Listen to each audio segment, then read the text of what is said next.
Welcome back to Fininsergy, your go-to channel for financial education and wealth-building strategies. If you've been thinking about investing in the stock market but have no idea where to start, you're in the right place. In today's video, we're going to break down everything you need to know about how to start investing in the stock market, even if you're a complete beginner. I know that investing can seem overwhelming, especially when you're just starting out.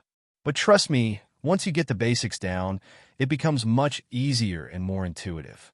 Now, investing in stocks is one of the most effective ways to grow your wealth over time, but you need to approach it strategically.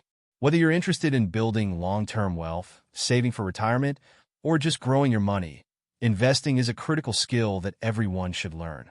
But before we dive into how to actually start investing, there are a few key things you need to understand first. Before we go deeper, make sure you hit subscribe and turn on the bell notification so you don't miss any of our future finance videos. Let's dive in and learn how to start investing in the stock market.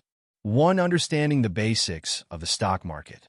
Before you begin investing, it's essential to understand what the stock market is and how it works. Simply put, the stock market is a marketplace where you can buy and sell shares of companies. When you purchase shares of a company, you're essentially buying a small piece of that company. As the company grows and becomes more profitable, the value of your shares increases. But the stock market isn't just about buying stocks. It's also about understanding market trends, volatility, and timing. Stocks rise and fall in value based on various factors, including the company's performance, economic conditions, and investor sentiment. This means the stock market is unpredictable in the short term, but over the long term, it tends to go up. There are also different types of stock market exchanges, like the New York Stock Exchange, NYSE, and the NASDAQ. These exchanges are platforms where companies list their shares, and investors can trade them. It's crucial to understand that while investing in stocks has the potential for high returns, it also comes with risks. The value of your investments can fluctuate, which is why it's important to have a long-term mindset and not panic during shorter market drops. 2. Set your financial goals. Before you start investing, it's important to set clear financial goals. Are you investing to build wealth for the long term? Or are you saving for something specific, like buying a house, funding your children's education, or preparing for retirement? Your goals will determine your investment strategy. For example, if you're looking to build wealth over the long term, you might want to focus on growth stocks and a more aggressive portfolio. But if you're saving for a short-term goal, like buying a house in the next 5 years, you might want to consider more conservative investments that offer lower risk. Tip: setting clear goals not only helps you stay focused, but it also helps you make better decisions. The more specific your goals, the easier it will be to create a personalized investing strategy. 3. Choose the right investment platform.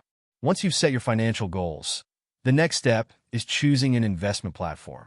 In the past, investing in the stock market meant going through a stockbroker.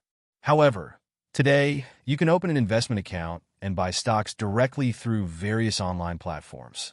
These platforms allow you to manage your investments from the comfort of your home. Some of the most popular investment platforms include Robinhood, great for beginners because of its user-friendly interface and commission-free trades. Fidelity, known for its broad range of investment options and excellent research tools. E-Trade, a popular platform with great educational resources and access to both stocks and ETFs. When choosing a platform, you should consider the following. Fees. Make sure to check whether there are any account fees, transaction fees, or management fees. Ease of use. Look for a platform that's easy to navigate and has a good mobile app, so you can monitor your investments on the go. Educational resources. Some platforms offer free educational resources, which can be invaluable as a beginner. Learn about different investment types. When you're ready to start investing, you need to learn about the different types of investments available.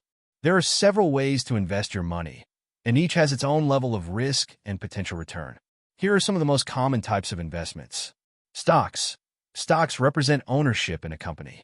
If the company performs well, your stock's value increases, and you may also receive dividends.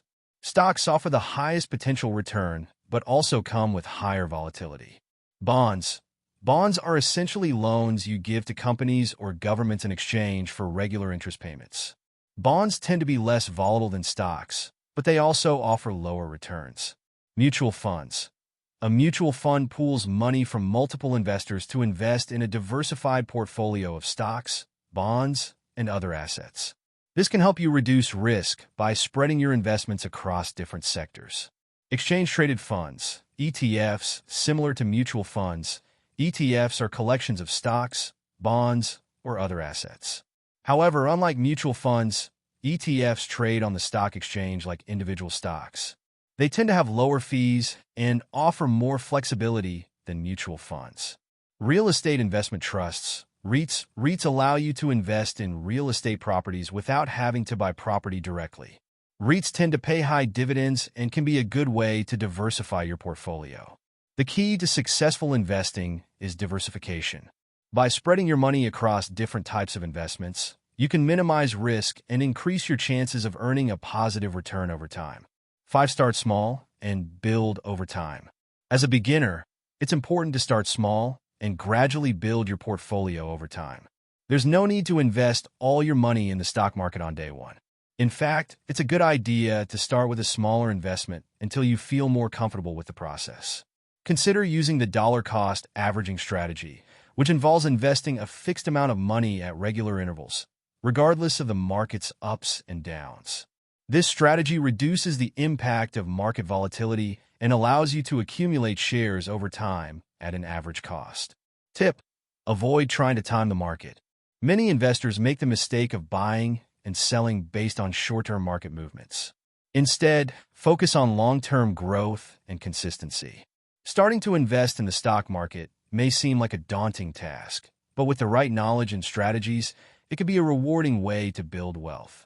Remember, the key is to start small, set clear goals, and stay consistent. Over time, your investments will grow, and you'll be on your way to achieving financial freedom. Thank you for watching today's video on how to get started in the stock market.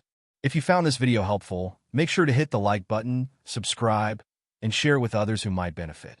Feel free to drop any questions you have in the comments below, and I'll do my best to answer them. Stay tuned for more personal finance tips right here on FinEnergy.